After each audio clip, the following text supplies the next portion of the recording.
السلام عليكم، كنتمنى تكونوا بخير وعلى خير وفي احسن الاحوال واحسن الظروف.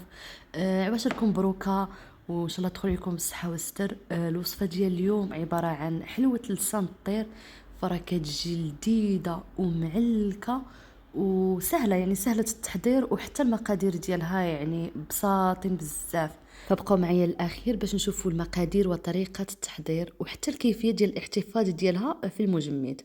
فبالنسبه للوصفه ديالنا فغادي نحتاجوا لها نص كيلو ديال الفورس، غادي نغربلوها مزيان ومن بعد عاد غادي نضيفوا عليها باقي المكونات. صافي، من بعد غادي نضيفوا معلقه صغيره ديال النافع، معلقه صغيره ديال حبه حلاوه، ومعلقه صغيره ديال القرفه، ومعلقه صغيره ديال الخميره ديال الحلوه، وواحد المعلقه صغيره ديال السكر سنيده. صافي، غادي نخلطوا المكونات مع الدقيق، عاد غادي نزيدوا لهم الزبده والزيت، وغادي نضيفوا قبصه ديال الملح.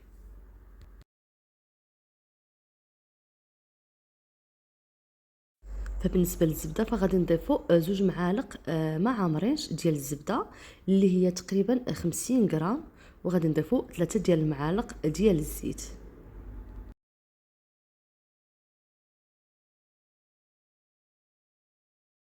صافي، غادي نحاولوا نلبسوا ديك الزبده والزيت في داك الدقيق، يعني غادي نبسبسوهم مزيان حتى يعني المكونات ديالنا يندمجوا.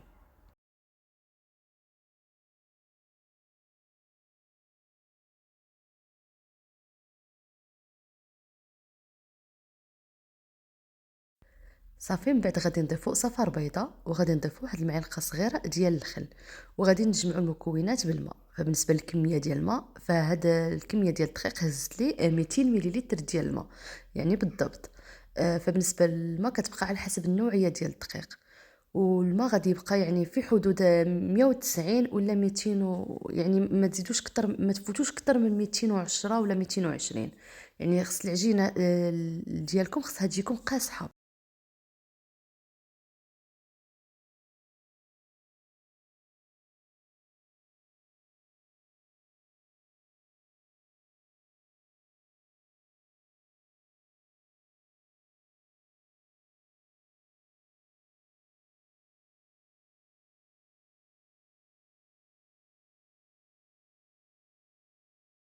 صافي، من بعد ما جمعتنا العجينه فكتكون على هاد القهوه، يعني غادي ندلكوها واحد المده تقريبا ديال 3 دقائق ولا 4 دقائق، يعني غير باش تجمع لنا العجينه وصافي.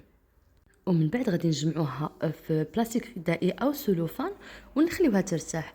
شحال ما ارتاحت يعني كيكون احسن. انا تقريبا خليتها المده ديال 20 دقيقه، يعني كنت مزروبه بها. يعني الا كان عندكم الوقت خليوها حتى لساعه حتى لساعتين، من بعد عاد شكلوها. صافي، هنا من بعد ما ارتاحت لي العجينه ديالي غادي ندوز باش نقطعها يعني قطع صغيره. فبالنسبه للحجم ديال القطع فكيبقى على حساب المقله او اللي غادي تطيبوا فيها، يعني هما كل ما كانوا صغار يعني كيكون احسن. فانا قطعتها فانا قطعتها 18 قطعه، يعني كل كره كانت فيها 46 غرام. غادي نكوروهم مزيان، يعني نشكلوهم على شكل كرات ونغطيوهم بسلوفان، يعني ما تخليو لهمش الهواء يدخل لهم باش ما يديروش واحد القشره وتعذبكم ملي تكونوا تورقوها. صافي، من بعد ما غادي نشكلوهم ونغطيوهم مزيان بالسلوفان غادي نخليهم يرتاحوا واحد المده ديال 20 دقيقه اولا 30 دقيقه على الاكثر. صافي، من بعد ما دازت 30 دقيقه فغادي ندوزو باش نورقوهم. فهنا انا غادي نستعن بالمايزينا او نشا الذره، يعني غادي ندير واحد الكميه، يعني ندير واحد الكميه مهمه، واني غادي نخدم بربعه، يعني بربعه ديال الكريات هكا باش نسربيو في الساع وحتى التوريقه يعني يجونا رقاقين بزاف. صافي، غادي نورقوهم يعني هذوك ربعه ديال الكرات غادي نورقوهم قد يعني بنفس الحجم، وحنا كنديروا مايزينا هكا باش ما يتلصقولناش. وكل ما غادي نديروا يعني وحده على وحده غادي نفرقوا بيناتهم بمايزينا، وعاد غادي ندوزو باش نورقوهم يعني الطريقه الاخيره، يعني نورقوهم كاملين. راه الفيديو شارح نفسه. فمن تكونوا تورقوا اللي غادي ننصحكم ركزوا على الجناب، يعني على القنوته، يعني ورقوهم مزيان. يعني بحال ملي كتكونوا دابا كتورقوا يعني غادي نركزوا، كتبقاو غير مركزين على الوسط، ولكن الجناب كيبقاو شويه اغلاط. فركزوا مزيان على الجناب، ومره مره يعني فيريفيو، يعني قلبوا واش راهم ملصقين ولا لا. الا شفتوهم يعني بداو يتلصقوا رشوهم عاود بالمايزينا.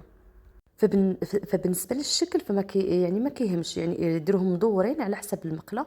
انا عندي المقله كبيره ديالي، يعني درتهم مربعين. اللي بغى ديرهم مدورين يعني ديروهم مدورين. صافي هنا غادي ندوزو باش صافي نفرقوهم. فالا شفتوا شي وحده باقا غليظه يعني مازال ما تورقتش مزيان بحال هذيك الاولى اللي حطيتها، يعني ورقوها لراسها كما كتشوفوا راه كيجيو رهافين ورقاقين. راه لدرجه انه يعني تقدر تبان لكم ديك الكتبه يعني اللي عندي في هذيك البلاستيكه. صافي حطوهم في شي بلاطو، فكما كتشوفوا يعني راه واخا البلاطو يعني حطيته بعيد فراه كيبان داك الزواقات اللي فيه فراهم كيبانوا. خلفوهم تكونوا تحطوهم في البلاطو، خلفوهم باش ما يتلصقوا لكمش، وغطيوهم بشي سربيته. هذه الحبه الاولى يعني، والحبه التاليه يعني اللي كانوا الاخر الفوق، وحده اللي كانت الفوق واللي كانت لتحت يعني بقاو عاد شويه غلاظ. فانا درت وحده على وحده ورشيت بيناتهم بمايزينا وليت عاود رققتهم. صافي غادي نستمروا بهذه الكيفيه حتى نكملوا كاع القطع اللي عندنا.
هنا غادي ندوزو لاهم مرحله في هذه الحلوه، وهي المرحله ديال الطياب.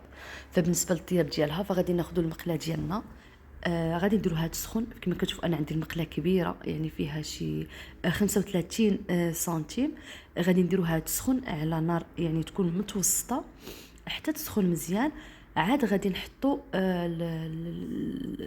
العجينه ديالنا، غير غادي نحطوها، غادي نحسبوا حتى العشرة. يعني غادي غير نحسبوا حتى العشرة، ومن بعد عاود نقلبوها، عاودوا نحسبوا حتى العشرة، وغادي نهزوها وغادي نحطوها في واحد البلاطو اللي غادي نغطيوه بواحد السربيته يعني تكون نقيه. وغادي نديروا فوقها واحد البلاستيكه هكا باش ما ينشفولناش.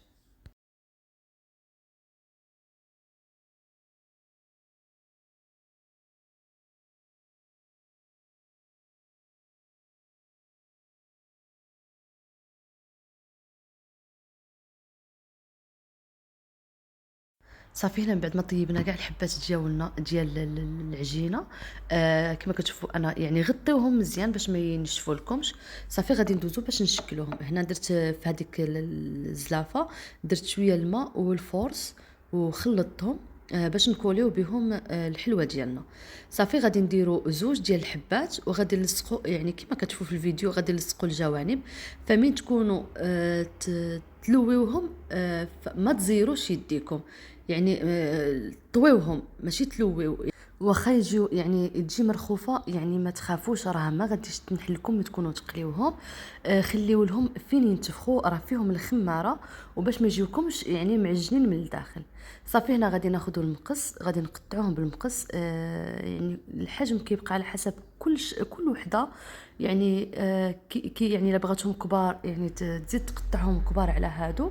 فراه ديروا يعني ديروا البال انهم راه فيهم الخماره وغادي ينتفخوا. يعني كل وحده تقطع الحجم اللي بغات. صافي من نكملوا يعني التشكيل ديالهم فنديروهم في واحد البلاطو، وغادي نغطيوهم ونخليهم حتى نقليوهم. فبالنسبه لي انا فراني خليتهم، يعني انا هذوك توجدتهم في الليل وحتى الصباح عاد قليتهم، يعني ماشي مشكل، يعني غير غطيوهم مزيان في يعني بالسلوفان ولا بالبلاستيكات، يعني ما تخليوش الهواء يدخل لهم. بيتهم في الثلاجه وخليهم حتى الغد ليه وقليوهم.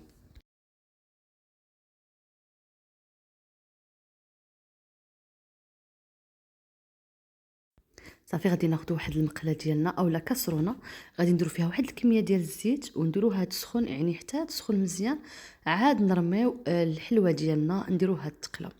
فبالنسبه ملي تكون التقله يعني غير تحسوا بها يعني بدات تطلع الفوق، بقاو تقلبوها، يعني بقاو تقلبوها وترشوها بالزيت، يعني بالمعلقه ديالكم بقاو تدخلوا فوقها الزيت وخليوها حتى يعني حتى تحمر. فبالنسبه للنار فما خصهاش، يعني ما تديروش النار يعني تكون مجهده، تكون يعني ماشي ناقصه بزاف وماشي مجهده بزاف، يعني خليهم يطيبوا على خاطرهم والطياب يدخل لهم يعني حتى القلب ديالهم.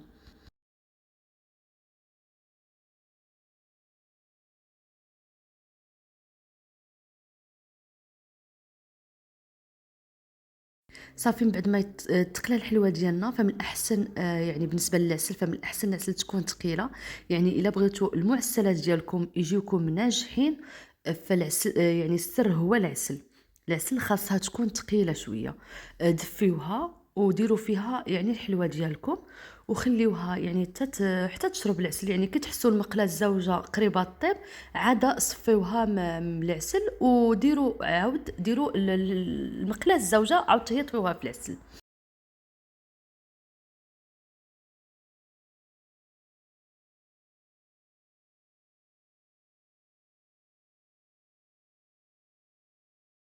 فكما كتشوفوا هنا من بعد ما تعسلت لي الحلوه ديالي، كما كتشوفوا راه الطياب راه واصل لها حتى القلب ديالها.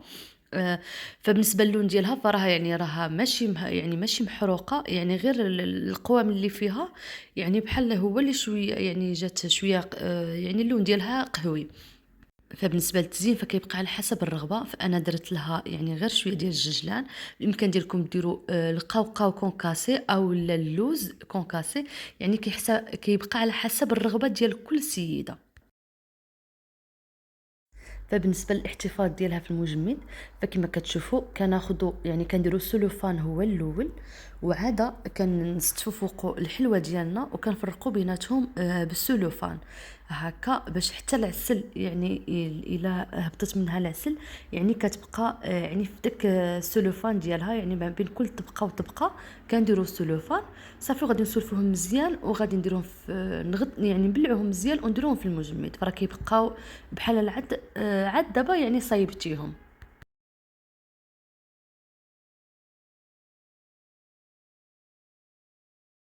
في الاخير كيكون هذا هو الشكل النهائي ديال الحلوه ديالنا.